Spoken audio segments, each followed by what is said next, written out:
समय की कीमत। एक बार की बात है, एक गांव में एक बूढ़ा आदमी रहता था। वह बूढ़ा आदमी अपने बेटे से बहुत परेशान था क्योंकि उसका बेटा बहुत ही कामचोर था, नालायक था। वह कोई काम नहीं करता था, वह बस गांव में इधर से उधर घूमा करता था।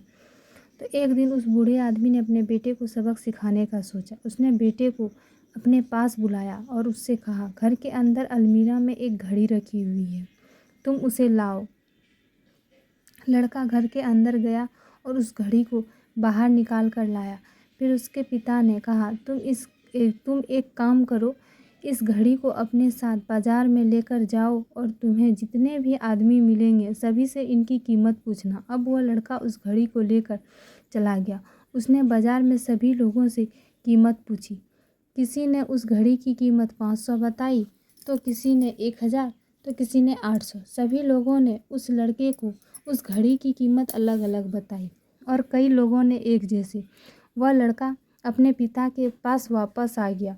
उसने उससे आकर कहा, पिताजी, सभी लोगों ने इस घड़ी की कीमत अपने हिसाब से बताई।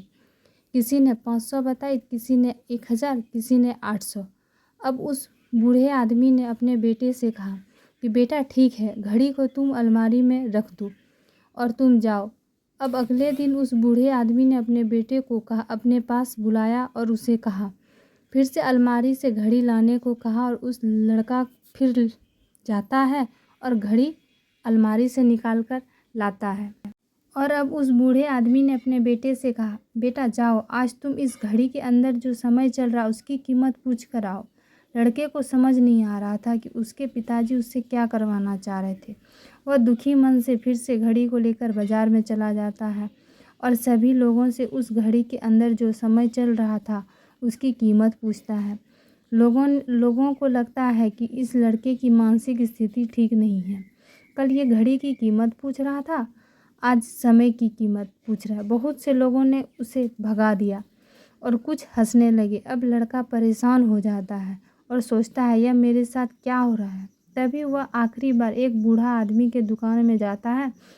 वो बूढ़ा आदमी बहुत व्यस्त था। वह लड़के को सवाल सुनते ही समझ गया कि लड़का उससे क्या पूछना चाहता है। उस बूढ़े आदमी ने अपना कुछ समय निकाल कर लड़के से कहा, बेटे, ये जो समय है ना, जिसकी तुम कीमत पूछ रहे हो, इसका कोई कीमत नहीं लगा सकता। तुम करोड़ों रुपये देकर भी अपनी ज़िंदगी का एक सेकंड वापस नहीं ला सकते।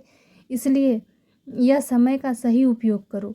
समय की एक अच्छी बात है और एक बुरी बात है। बुरी बात यह है कि समय बहुत जल्दी गुजर जाता है और अच्छी बात यह है कि तुम इसे किन चीज़ों में गुजारते हो ये तुम्हारे हाथों में रहता है।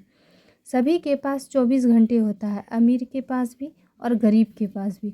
बस ये तुम्हारे हाथों में है कि तुम उस समय से क्या नया कर सकते हो। तो अपने एक एक पल का हिसाब रखो, तुम उन्हें किन चीज़ों में उड़ा रहे हो। उस बूढ़े आदमी की बात सुनकर उस लड़के की आंखें खुल सी गई, मानो उसमें एक बड़ा बदलाव सा आ गया। फिर वह अपने पिताजी के पास गया। उस घड़ी को लेकर उसने सारी बात बताई और उस दिन के बाद से लड़के की ज़िंदगी बदल गई। दोस्तों, कहते हैं कि टाइम सबके लिए फ्री है, लेकिन वह प्राइसलेस है, कीमत नहीं है। तुम उसे खरीद नहीं सकते, लेकिन तुम इसे इस्तेमाल कर सकते हो। तुम उसे रख नहीं सकते, लेकिन तुम उसे स्पेंड कर सकते हो।